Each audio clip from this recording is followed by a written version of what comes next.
82 할머니의 역대급 복수극이 지금 온라인에서 뜨거운 화제를 모으고 있습니다. 30억을 횡령한 아들과 외도 중이던 며느리에게 가차없는 복수를 시작한 종갓집 할머니의 이야기가 수많은 사람들의 가슴을 울리고 있습니다.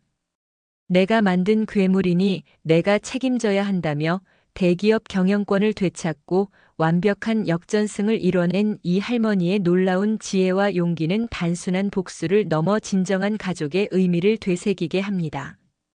눈물과 감동, 그리고 통쾌한 반전이 공존하는 이 특별한 이야기, 지금부터 함께 만나보시겠습니다. 여기서 잠깐 더 많은 이야기와 재미있는 콘텐츠를 놓치지 않으시려면 지금 바로 구독과 알림 설정을 해주세요. 여러분의 관심이 저희 채널에게 큰 힘이 됩니다. 윤정희는 남편의 창백한 얼굴을 바라봤습니다. 병상에 누워있는 남편 강철민은 마지막 숨을 내쉬기 직전이었어요. 82의 나이에도 윤정희의 눈빛은 흐릿하지 않았죠. 다만 그녀의 눈가에 맺힌 주름들이 더 깊어진 것 같았습니다. 정희야. 강철민의 목소리는 바람 앞에 촛불처럼 흔들렸어요. 우리 민석이 한 번만 보고 싶구나. 윤정희는 남편의 손을 꼭 쥐었습니다. 곧 올 거예요. 회사 일이 바빠서 조금 늦는다고 했어요. 하지만 그녀의 마음속에는 이미 불안감이 자리 잡고 있었죠. 아들 강민석에게 수십 번 전화를 걸었지만 돌아오는 건 지금 회의 중입니다라는 문자뿐이었으니까요. 며느리 최수진도 마찬가지였습니다. 외국 출장 중이라는 말만 남기고 연락이 되지 않았어요. 내가 만든 아들이야. 강철민의 말은 윤정희의 가슴을 찔렀습니다. 내가 책임을 져야 해. 윤정희의 눈에서 눈물이 흘러내렸어요. 그녀는 알고 있었죠. 첫째 아들을 7살의 병으로 잃은 후 둘째 아들 민석에게 모든 사랑과 관심을 쏟아부었다는 것을요. 남편이 그렇게 키우면 안 된다고 말할 때마다 우리 아들은 괜찮아요 라고 외면했던 기억이 떠올랐습니다. 강철민의 숨이 멈췄어요. 병실은 정막에 휩싸였죠. 윤정희는 남편의 얼굴을 마지막으로 쓰다듬었습니다. 여보, 미안해요. 내가 다 잘못했어요. 장례식 날 윤정희는 아들 민석의 모습을 보고 충격에 빠졌어요. 검은 양복을 입은 그는 조문객들과 인사를 나누며 술에 취해 있었습니다. 며느리 수지는 아예 얼굴도 보이지 않았죠. 사장님, 아드님이 좀 많이 취하신 것 같습니다. 오랫동안 회사에서 일했던 김 부장이 조심스럽게 말했어요. 괜찮아요, 김 부장님. 아버지가 돌아가셔서 많이 슬퍼하나 봐요. 윤정희는 애써 미소 지었지만 마음속으로는 무언가 이상함을 느꼈습니다. 장례식이 끝나고 집으로 돌아온 윤정희는 텅 빈 집을 바라봤어요. 40년 넘게 함께했던 남편이 사라진 자리는 너무나 크고 넓었죠. 그때 그녀의 핸드폰이 울렸습니다. 회사 격리부장이었어요. 사모님, 죄송합니다만 회사 자금이 30억 원이 사라졌습니다. 윤정희의 손에서 핸드폰이 떨어졌어요. 그녀는 천천히 남편의 서재로 향했습니다. 무언가를 찾아야 한다는 직감이 들었죠. 서랍 깊숙한 곳에서 작은 USB를 발견했어요. 컴퓨터에 연결하자 민석이 해외 계좌로 돈을 빼돌린 증거가 고스란히 담겨 있었습니다. 이게 무슨 일이지? 윤정희의 눈빛이 변했어요. 어딘가 귀한 아들을 감싸던 따뜻한 눈빛은 사라지고 차갑고 날카로운 눈빛으로 바뀌었습니다. 다음 날 새벽 윤정희는 종갓집으로 향했어요. 시어머니가 살아계실 때 드나들던 비밀 문서고를 찾기 위해서였죠. 종갓집의 마루 밑 숨겨진 공간에서 오래된 상자를 발견했습니다. 그 안에는 시어머니가 남긴 편지와 함께 회사에 숨겨진 자산 목록이 있었어요. 시어머니의 편지를 펼친 윤정희의 눈가에 눈물이 맺혔습니다. 사랑하는 며느리에게 내가 이 편지를 읽는다면 아마도 민석이가 내 예상대로 움직였다는 뜻일 거야. 시어머니는 30년 전부터 손자의 성격을 꿰뚫어 보고 있었던 거죠. 회사 자금의 상당 부분을 민석이 모르는 계좌로 옮겨두었다는 내용이었어요. 어머니. 윤정이는 편지를 가슴에 꼭 안았습니다. 시어머니가 평소에 너무 엄격하다고 생각했는데 알고 보니 모든 걸 예견하고 준비하고 있었던 거였어요. 윤정이는 서둘러 종갓집 비밀 금고를 열었죠. 안에는 회사 지분 40%에 해당하는 주식 증서와 함께 해외 계좌 정보가 들어 있었습니다. 민석이 알고 있던 30%의 지분은 가짜였어요. 진짜 힘은 어머니와 시어머니가 쥐고 있었던 겁니다. 이제 어떻게 해야 하지? 윤정이는 깊은 생각에 잠겼어요. 단순히 아들을 경찰에 신고하는 것만으로는 부족했습니다. 아들이 왜 이렇게 변했는지, 자신의 잘못은 무엇인지 깨닫게 하고 싶었죠. 다음 날 아침 윤정이는 회사로 향했습니다. 남편의 장례식 이후 처음 방문하는 거였어요. 직원들은 놀란 표정으로 그녀를 맞이했죠. 사모님, 이렇게 오실 줄은 몰랐습니다. 김 부장이 당황한 듯 말했어요. 윤정이는 미소를 지었습니다. 이제부터 자주 뵐 일이 있을 것 같네요. 임직원 전체 회의를 소집해 주세요. 회의실에 모인 직원들 앞에서 윤정이는 조용히 말을 시작했어요. 여러분, 제 남편이 세상을 떠났습니다. 하지만 회사는 계속되어야 하죠. 제가 앞으로 회장직을 맡겠습니다. 직원들 사이에서 술렁임이 일었죠. 모두가 전무이사인 민석이 회장이 될 것이라 예상했으니까요. 그리고 불미스러운 소식을 전해야겠네요. 회사 자금 30억 원이 불법적으로 빠져나갔습니다. 윤정희의 목소리는 흔들림 없이 또렷했어요. 이 문제가 해결될 때까지 민석 전무는 회사 업무에서 배제됩니다. 그 순간 회의실 문이 벌컥 열렸습니다. 민석이 분노한 얼굴로 들어섰어요. 어머니, 이게 무슨 짓입니까? 민석의 목소리는 떨리고 있었죠. 아버지가 돌아가신 지 얼마 되지도 않았는데 이런 식으로 나를 모욕하시겠다는 겁니까? 윤정이는 아들을 똑바로 쳐다봤어요. 과거에는 아들의 한마디에 마음이 흔들렸지만 지금은 달랐습니다. 민석아, 내가 회사 돈을 빼돌린 증거가 모두 여기 있단다.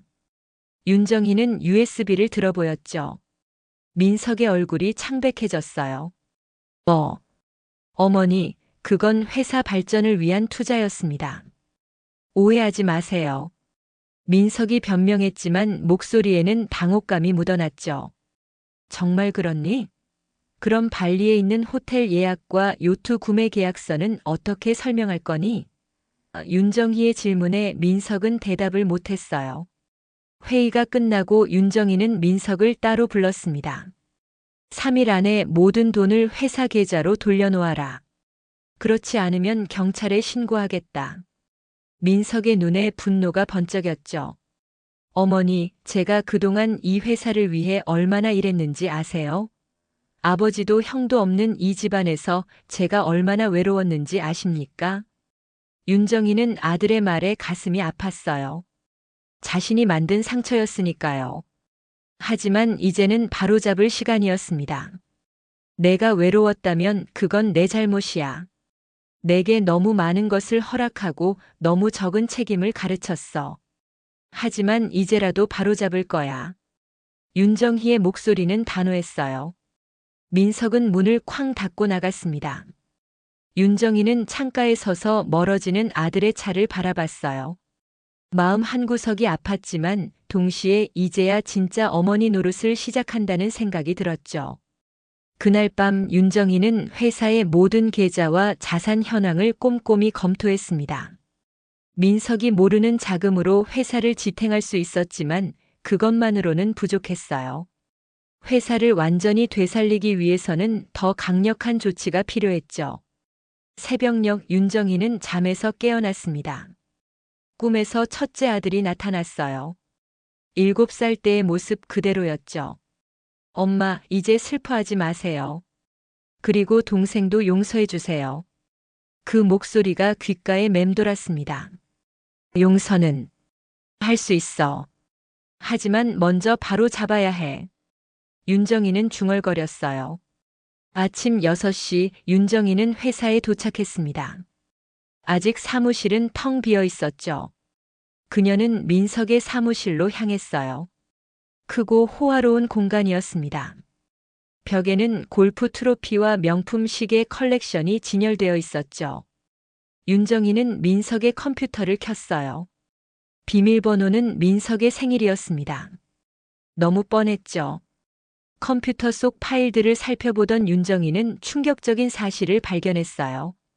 민석은 회사의 핵심 기술을 경쟁사에 팔려는 계획을 세우고 있었습니다.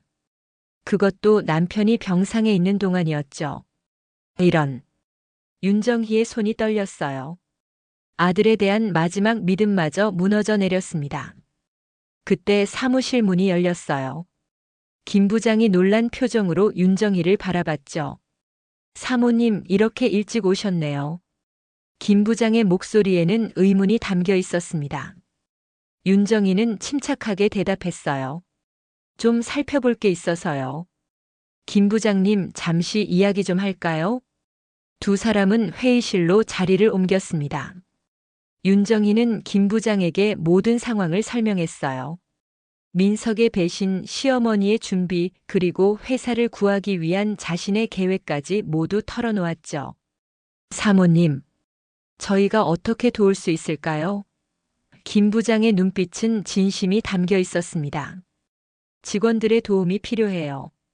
모두가 함께해야 이 회사를 살릴 수 있어요. 윤정희의 목소리는 간절했죠.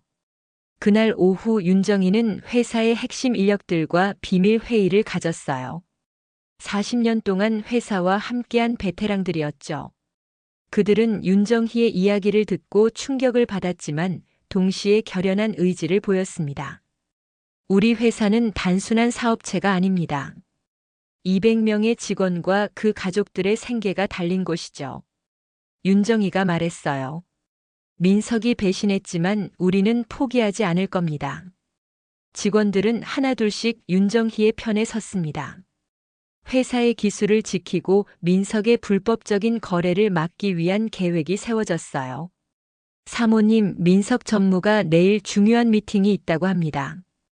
경쟁사 임원들과의 비밀 만남이죠. 연구소장이 정보를 제공했습니다. 윤정희는 결단을 내렸어요. 우리도 그 자리에 가겠습니다. 다음 날 고급 레스토랑의 한룸. 민석은 경쟁사 대표와 마주 앉아 있었죠. 테이블 위에는 회사의 핵심 기술 자료가 펼쳐져 있었습니다. 이 기술만 있으면 귀사는 시장을 장악할 수 있습니다. 가격은 50억 원이에요. 민석이 자신만만하게 말했죠. 그때 문이 열렸어요. 윤정희와 김 부장 그리고 연구소장이 들어섰습니다. 어머니. 민석의 얼굴이 창백해졌어요. 윤정희는 경쟁사 대표를 향해 정중히 고개를 숙였습니다. 죄송합니다만 이 거래는 성사될 수 없어요. 이 기술은 우리 회사의 소중한 자산이니까요. 경쟁사 대표는 당황한 기색이 역력했죠. 강 전무님이 모든 권한이 있다고 했는데 제 아들은 거짓말을 했네요.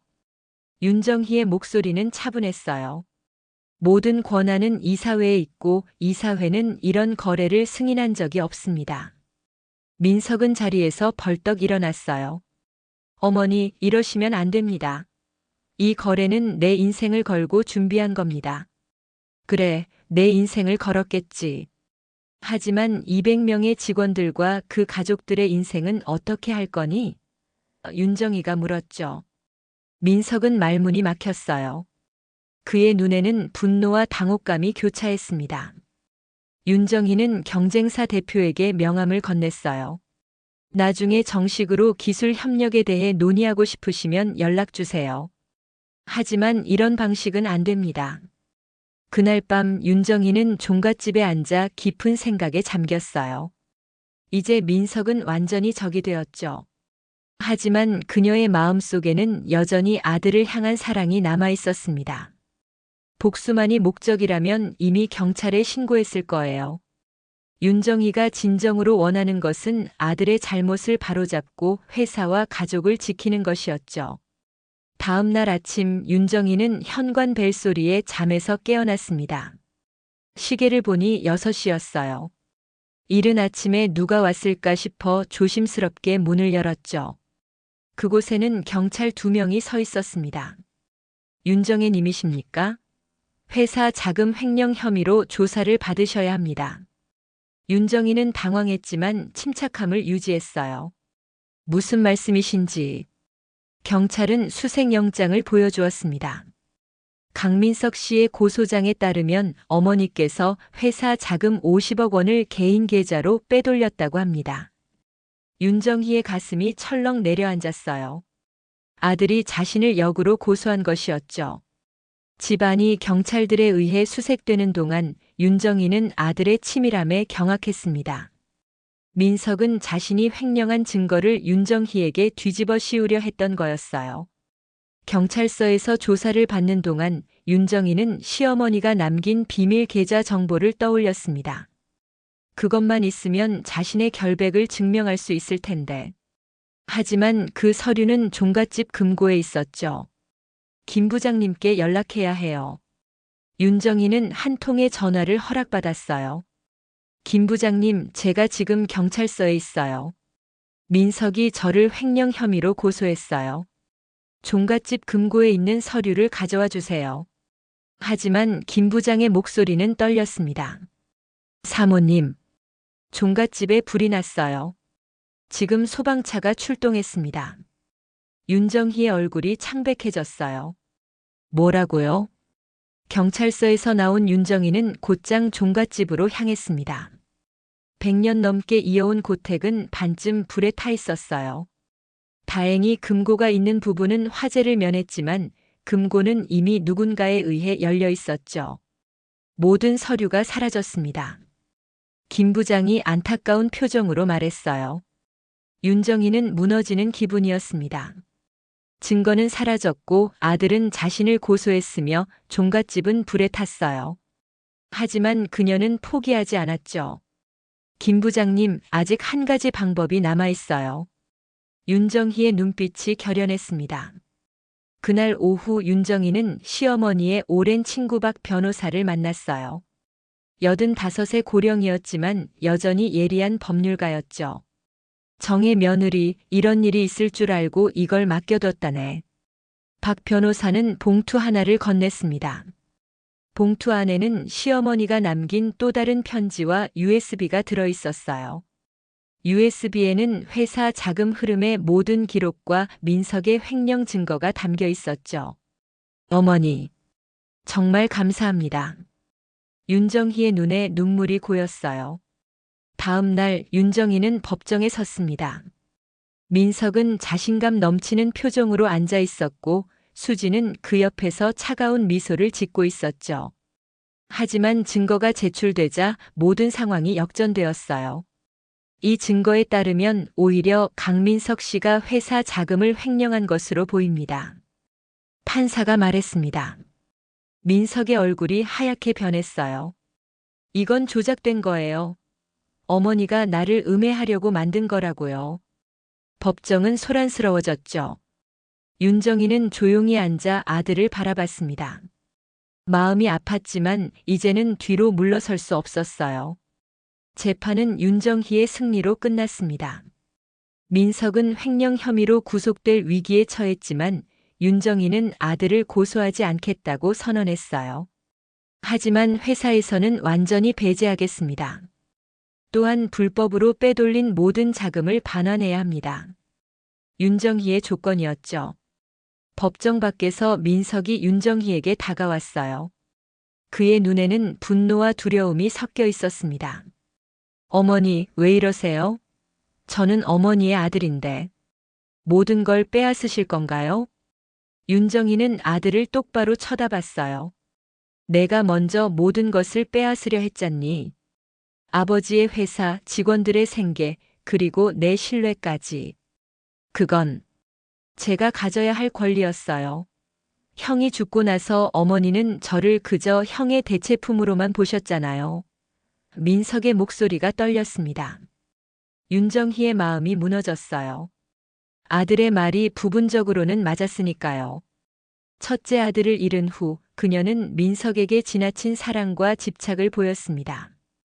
그것이 결국 민석을 망쳐놓은 것이었죠. 내 말이 맞다.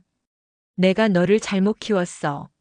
너무 많이 주고 너무 적게 가르쳤지.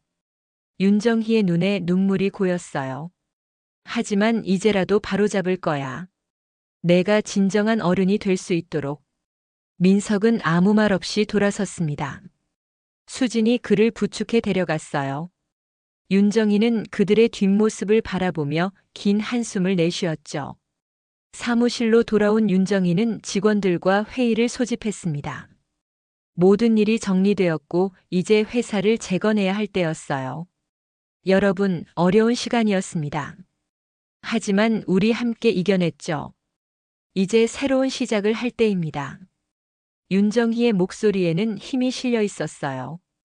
경찰서 앞 윤정희는 김 부장과 함께 서 있었습니다. 민석과 수진이 경찰에 자진 출두하는 모습을 지켜보고 있었죠. 횡령 혐의는 윤정희가 취하하면서 일단락되었지만 경쟁사의 기술을 유출하려 한 산업 스파이 혐의까지 덮을 수는 없었어요. 어머니 제발. 민석의 눈에는 애원의 빛이 서려 있었습니다. 윤정희는 담담하게 말했어요. 법의 심판을 받아라. 그게 내게 진정으로 필요한 거야. 경찰차가 출발하고 윤정희는 깊은 한숨을 내쉬었습니다. 가슴 한편이 무너져 내리는 듯 했지만 동시에 이제야 진정한 어머니 노릇을 시작했다는 느낌이 들었어요. 사모님 괜찮으세요? 김 부장이 걱정스럽게 물었죠. 윤정희는 미소 지었습니다. 괜찮아요. 이제 회사를 다시 일으켜 세울 시간이에요. 회사로 돌아온 윤정희는 즉시 긴급 이사회를 소집했어요. 주요 임원들과 주주들이 모인 자리에서 그녀는 변화의 청사진을 제시했습니다. 우리 회사는 이제 새로운 방향으로 나아가야 합니다. 민석이 빼돌린 자금은 대부분 회수했지만 회사의 신뢰도는 크게 떨어졌어요. 이를 회복하기 위한 계획이 있습니다. 윤정희의 계획은 혁신적이었어요. 첫째, 회사의 모든 재정을 투명하게 공개하는 것이었습니다. 둘째, 직원들에게 회사 지분의 일부를 나눠주는 것이었죠. 셋째, 지역사회와 상생하는 기업으로 탈바꿈하는 것이었어요. 사모님, 그렇게 하면 단기적으로는 이익이 줄어들 수 있습니다. 재무이사가 우려를 표했죠. 윤정희는 고개를 끄덕였어요. 알고 있어요. 하지만 장기적으로 더 건강한 회사가 될 거예요. 우리는 이제 돈만 쫓는 기업이 아니라 사람을 중시하는 기업이 되어야 합니다. 이사회는 열띤 토론 끝에 윤정희의 제안을 승인했어요. 다음 날부터 변화가 시작되었습니다. 직원들은 처음에는 의아해했지만 곧 새로운 방향에 동참하기 시작했죠. 사장님, 정말 저희에게 주식을 나눠주시는 건가요? 한 평범한 공장 노동자가 믿기지 않는다는 듯 물었어요. 윤정희는 따뜻하게 미소 지었습니다. 네, 여러분은 이제 단순한 직원이 아니라 회사의 주인입니다. 함께 성장해 나갔으면 해요. 소문은 빠르게 퍼졌어요. 신문과 방송에서는 82세 할머니의 기업 혁신이라는 제목으로 윤정희의 이야기를 다루기 시작했습니다. 처음에는 회의적인 시각도 있었지만 점차 긍정적인 반응이 늘어났죠. 그러던 어느 날 윤정희는 교도소에 있는 민석을 면회하러 갔어요. 3개월 만의 만남이었습니다. 민석은 많이 수척해져 있었어요. 어머니. 민석의 목소리는 전과 달리 겸손해져 있었습니다. 윤정희는 아들의 손을 꼭 잡았어요. 민석아, 잘 지내고 있니? 네. 많은 생각을 했어요. 민석의 눈에 눈물이 고였습니다. 제가 정말 어리석었어요. 모든 걸 망쳐버렸죠. 윤정희는 고개를 저었어요. 아직 늦지 않았어. 내가 진심으로 변하고 싶다면 엄마가 도와줄게. 민석은 놀란 듯 어머니를 쳐다봤습니다. 정말요? 저를 용서하실 수 있으세요? 용서는 시간이 걸릴 거야. 하지만 넌 여전히 내 아들이야. 윤정희의 목소리는 따뜻했지만 단호했어요. 다만 회사로 돌아오는 건 불가능해. 내 자신의 길을 찾아야 할 거야. 민석은 천천히 고개를 끄덕였습니다. 그의 눈에서 진정한 뉘우침의 빛이 보였어요. 면회를 마치고 나오는 길에 윤정희는 수진을 만났습니다. 그녀는 여전히 차갑고 적대적인 표정이었어요. 어머니, 결국 원하시는 걸 다 이루셨네요.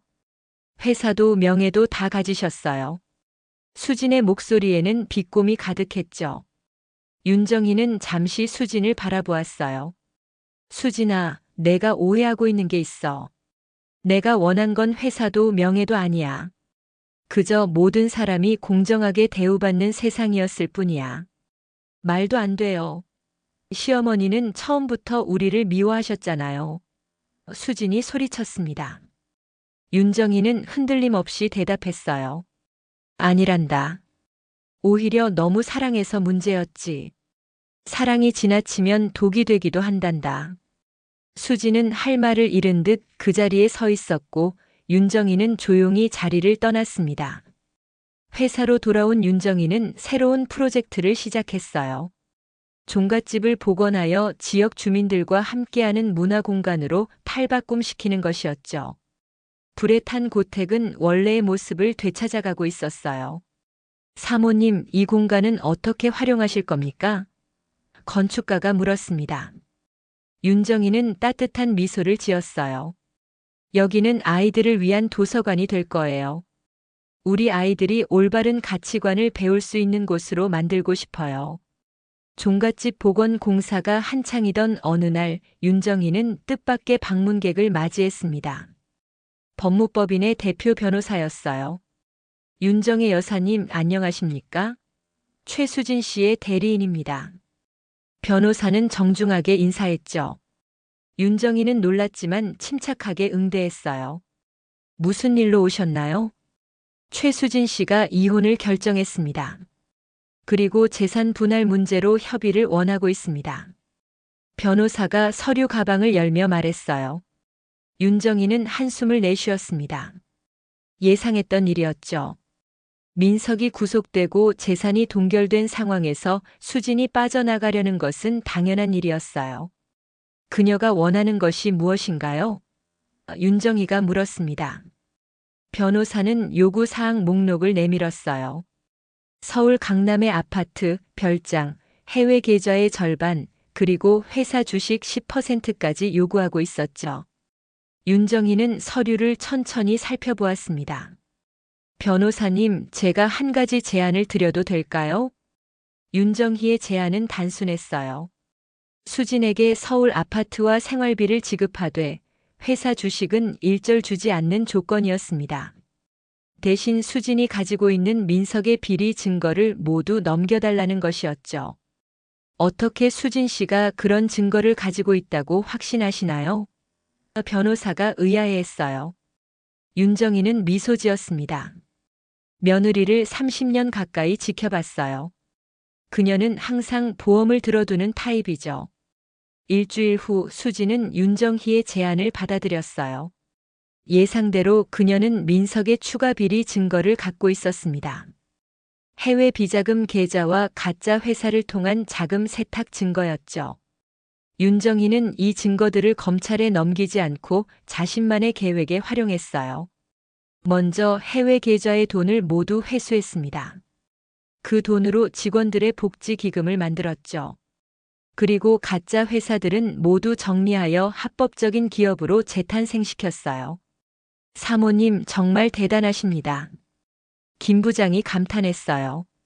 보통 사람이라면 이런 상황에서 무너졌을 텐데. 윤정희는 고개를 저었습니다. 나도 수없이 무너지고 싶었어요. 하지만 내가 쓰러지면 우리 직원들은 어떻게 되겠어요? 가을이 깊어갈 무렵 종갓집 복원 공사가 마무리되었어요. 옛 모습은 간직하되 새로운 기능을 갖춘 공간으로 탈바꿈했죠. 1층은 도서관과 문화공간으로 2층은 지역 주민들을 위한 교육센터로 변모했습니다. 개관식 날 많은 사람들이 모였어요. 지역 주민들, 회사 직원들, 그리고 언론인들까지. 윤정이는 떨리는 마음으로 단상에 올랐습니다. 오늘 이 자리에 함께 해주셔서 감사합니다. 이 종갓집은 우리 가족의 역사가 담긴 곳이에요. 하지만 이제는 더 이상 한 가족만의 공간이 아닙니다. 모두의 공간이 되었죠. 윤정희의 연설은 단순했지만 가슴에 와닿았어요. 그녀는 자신의 실수를 인정하고 새로운 시작을 선언했습니다. 특히 직원들과 그 가족들을 진정한 가족으로 여기겠다는 약속은 많은 이들의 눈시울을 붉혔죠. 행사가 끝나갈 무렵 예상치 못한 손님이 나타났어요. 가석방된 민석이었습니다. 그는 많이 달라져 있었어요. 비싼 양복 대신 소박한 차림이었고 오만한 표정 대신 겸손한 미소를 짓고 있었죠. 어머니. 민석은 조심스럽게 윤정희에게 다가왔어요. 주변이 갑자기 조용해졌습니다. 모두가 이 모자의 재회를 지켜보고 있었죠. 윤정희는 잠시 아들을 바라보았어요. 그리고 천천히 팔을 벌렸습니다. 많이 지쳤겠구나. 민석은 어머니의 품에 안겼어요. 큰 소리로 울음을 터뜨렸죠. 정말 죄송합니다, 어머니. 용서해 주세요. 윤정희도 눈물을 흘렸습니다.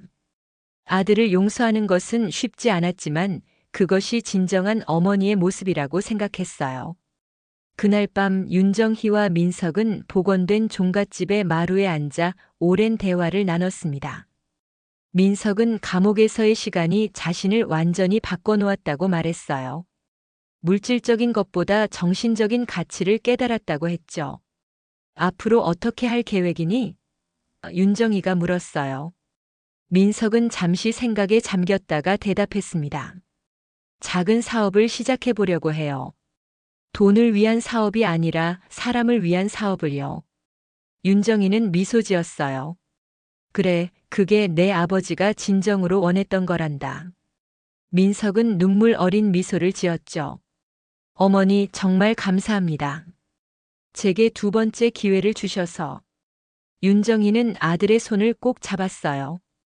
우리 모두에게 두 번째 기회가 필요한 법이란다. 그날 이후 윤정희와 민석이 함께 시작한 작은 사업은 점차 성장했습니다. 지역 농산물을 이용한 식품 회사였어요. 처음에는 작게 시작했지만 진정성 있는 경영 방식이 사람들의 마음을 움직였죠.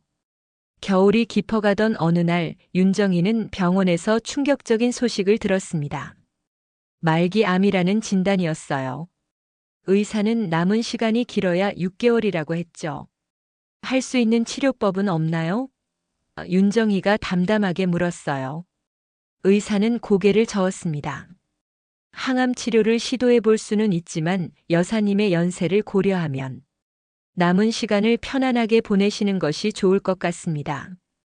집으로 돌아오는 길 윤정희는 창밖으로 펼쳐진 도시의 풍경을 바라봤어요.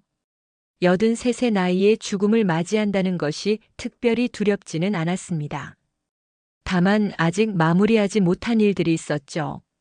그날 저녁 윤정희는 자신의 일기를 펼쳤어요. 50년 넘게 써온 일기장이었습니다.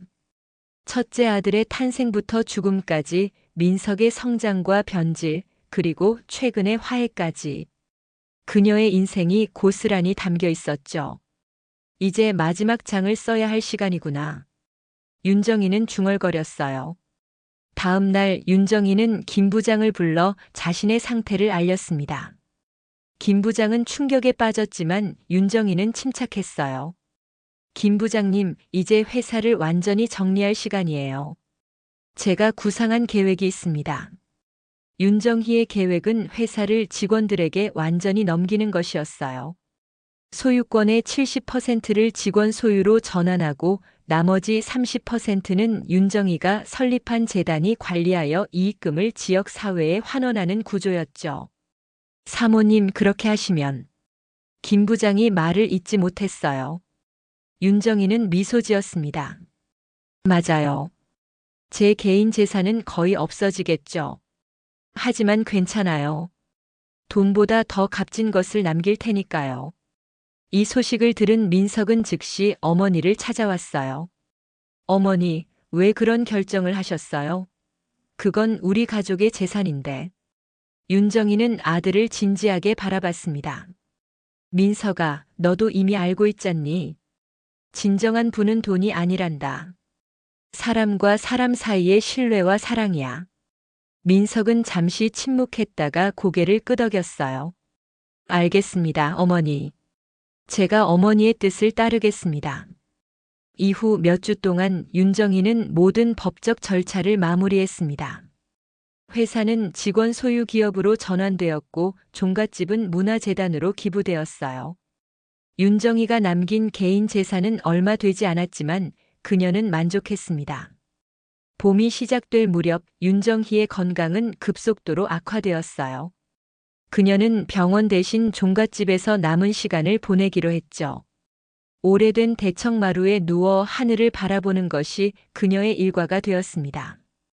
어느 날 예상치 못한 손님이 찾아왔어요. 전 며느리 수진이었습니다. 그녀는 많이 달라져 있었어요. 화려한 옷차림과 장신구 대신 소박한 차림이었고 눈빛도 한결 부드러워져 있었죠. 어머니, 안녕하세요. 수진이 조심스럽게 인사했어요.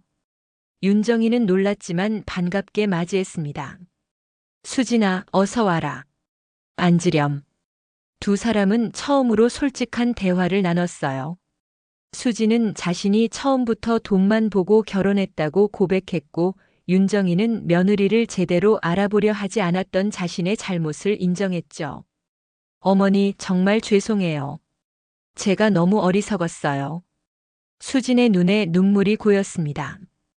윤정이는 수진의 손을 잡았어요. 우리 모두 실수를 했단다. 중요한 건 그것을 인정하고 바로잡으려는 마음이지. 수진은 이제 작은 카페를 운영하며 소박하게 살고 있다고 했어요. 민석과는 여전히 연락하지 않지만 스스로의 삶을 찾아가고 있다고 했죠. 행복하니? 윤정이가 물었어요. 수진은 잠시 생각하다가 대답했습니다. 네, 어머니. 처음으로 진짜 제 삶을 사는 것 같아요. 윤정이는 미소 지었어요. 그럼 됐다. 그게 내가 바라는 전부란다. 다음 주 회사에서는 창립 50주년 기념 행사가 열렸습니다. 윤정이는 몸이 약해진 상태였지만 휠체어를 타고 참석했어요. 직원들은 그녀를 열렬히 환영했죠.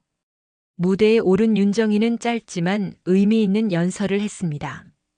50년 전 제 남편이 이 회사를 시작했을 때 그는 한 가지 꿈을 가지고 있었어요.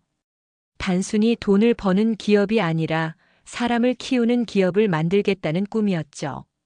오랜 시간 우리는 그 꿈에서 벗어났었습니다. 하지만 이제 다시 그 꿈으로 돌아왔어요. 이 회사는 이제 여러분의 것입니다. 여러분과 함께 성장하고 여러분의 가족을 지키는 회사가 되길 바랍니다.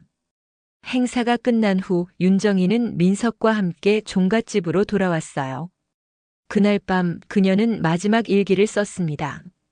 내 인생에는 많은 실수가 있었다. 특히 아들을 키우는 방식에서. 하지만 늦게나마 바로잡을 수 있어 다행이다. 이제 내가 떠나도 괜찮을 것 같다. 민석이는 자신의 길을 찾았고 회사는 올바른 방향으로 나아가고 있으니. 벚꽃이 흩날리는 4월의 어느 아침 윤정이는 조용히 눈을 감았습니다. 민석의 손을 꼭 잡은 채로였어요. 그녀의 마지막 말은 모두가 행복하게 였죠. 장례식은 그녀의 뜻에 따라 소박하게 치러졌어요. 하지만 참석자들의 수는 놀라울 정도로 많았습니다. 회사 직원들은 물론이고 지역 주민들 그리고 윤정이가 도움을 준 수많은 사람들이 모였죠. 그들의 눈에는 진심 어린 슬픔이 담겨 있었어요. 정희 어머니는 우리에게 단순한 회장님이 아니었습니다. 김 부장이 추도사를 읽었어요. 그분은 우리 모두의 어머니였죠. 저희가 어려울 때 손을 내밀어 주셨고 저희의 가족까지 챙겨주셨습니다. 그분이 보여주신 용기와 지혜는 영원히 저희 가슴에 남을 것입니다. 민석도 떨리는 목소리로 추도사를 낭독했습니다. 어머니는 제게 2번의 인생을 주셨습니다. 한 번은 저를 낳으실 때, 또 한 번은 저의 잘못된 길을 바로잡아 주실 때였죠. 그 2번째 삶이 제게는 더 소중합니다. 어머니가 보여주신 용서와 사랑은 제 남은 인생의 나침반이 될 것입니다. 장례를 마친 후 윤정희의 유언장이 공개되었어요. 그녀는 마지막까지 치밀했습니다. 개인 재산은 많지 않았지만 그녀가 남긴 지침들은 명확했어요. 내가 남기는 가장 큰 재산은 신뢰입니다. 회사는 직원들의 것이 되었고 종갓집은 지역 사회의 것이 되었습니다. 이것이 바로 내가 바라던 진정한 가족의 모습입니다. 유언장에는 민석에게 보내는 특별한 메시지도 있었어요. 민석아, 내가 진정으로 변화했다는 것을 알고 있단다. 이제 내 앞에 새로운 길이 있어. 그 길을 너만의 방식으로 걸어가렴. 첫째 아들을 잃고 내가 저지른 가장 큰 실수는 내가 형의 대체품이 되길 바란 것이었어. 하지만 넌 언제나 내 자신이어야 해. 그것이 내가 마지막으로 내게 주는 교훈이란다. 민석은 어머니의 말씀을 가슴에 새겼습니다. 그는 가족 회사로 돌아가는 대신 자신이 시작한 작은 농산물 사업에 전념했어요. 지역 농민들과 협력하여 건강한 먹거리를 만드는 일이었죠. 규모는 작았지만 그곳에서 민석은 진정한 행복을 찾았습니다. 1년이 지난 후 종갓집에서는 특별한 행사가 열렸어요. 윤정의 장학재단 출범식이었습니다. 이 재단은 윤정희가 남긴 이익금으로 운영되며 어려운 환경의 학생들을 지원하는 일을 했죠. 어머니는 늘 교육의 중요성을 강조하셨습니다. 민석이 개회사에서 말했어요. 모든 아이들이 동등한 기회를 가져야 한다고 믿으셨죠. 이 재단이 그분의 뜻을 이어갈 것입니다. 행사장에는 뜻밖의 손님도 있었습니다. 수진이었어요. 그녀는 조용히 앉아서 행사를 지켜보고 있었죠. 잘 지내? 행사가 끝난 후 민석이 수진에게 다가갔어요. 수진은 미소 지었습니다. 응, 나름대로. 너는? 나도 그래. 이제야 내 길을 찾은 것 같아. 민석의 표정은 평온했어요. 두 사람은 오랜만에 편안한 대화를 나눴습니다. 과거의 아픔은 여전히 있었지만 이제는 그것을 인정하고 넘어설 수 있을 만큼 성장해 있었죠. 어머니는 마지막까지 너에 대해 걱정하셨어. 민석이 말했어요. 수진의 눈에 눈물이 고였습니다. 알아. 그분은 정말 대단한 분이셨어. 우리가 깨닫기엔 너무 늦었지만. 민석은 고개를 저었어요. 아니야, 늦지 않았어. 우리는 지금도 어머니의 가르침대로 살아가고 있잖아. 그날 이후로 회사는 점점 더 성장했습니다. 직원 소유 기업이라는 새로운 모델은 많은 주목을 받았고 다른 기업들도 이를 따라하기 시작했어요. 회사의 상품은 정직함과 상생이라는 가치로 소비자들의 신뢰를 얻었죠. 종갓집은 지역의 중심 공간이 되었습니다. 도서관에서는 매일 아이들의 웃음소리가 울려 퍼졌고 문화공간에서는 다양한 예술 활동이 이루어졌어요. 100년이 넘는 세월 동안 한 가문의 역사를 간직했던 공간이 이제는 모두의 역사를 만들어가는 장소가 된 것이었죠. 5년이 지난 어느 날 민석은 종갓집 뒤뜰에 작은 벤치를 설치했습니다. 그곳에서 그는 종종 하늘을 바라보며 어머니와 대화를 나누곤 했어요. 어머니, 잘 지내고 계신가요? 저는 지금 정말 행복해요. 어머니가 가르쳐 주신 대로 살고 있습니다. 사람들을 소중히 여기고 정직하게 살려고 노력하고 있어요. 가끔은 어렵기도 하지만 그럴 때마다 어머니를 생각하면 힘이 납니다. 바람이 살랑이며 민석의 머리카락을 쓰다듬었습니다. 마치 어머니의 손길 같았어요. 종갓집 마당에는 푸른 싹이 돋아나고 있었습니다. 윤정희가 마지막으로 심었던 나무였어요. 그녀가 떠난 지 5년이 지났지만 그녀가 심은 씨앗들은 여전히 자라나고 있었습니다. 회사에서, 종갓집에서, 그리고 무엇보다 사람들의 마음속에서 말이죠. 진정한 부자는 돈을 많이 가진 사람이 아니라 나눌 줄 아는 사람이다. 윤정이가 남긴 말이었어요.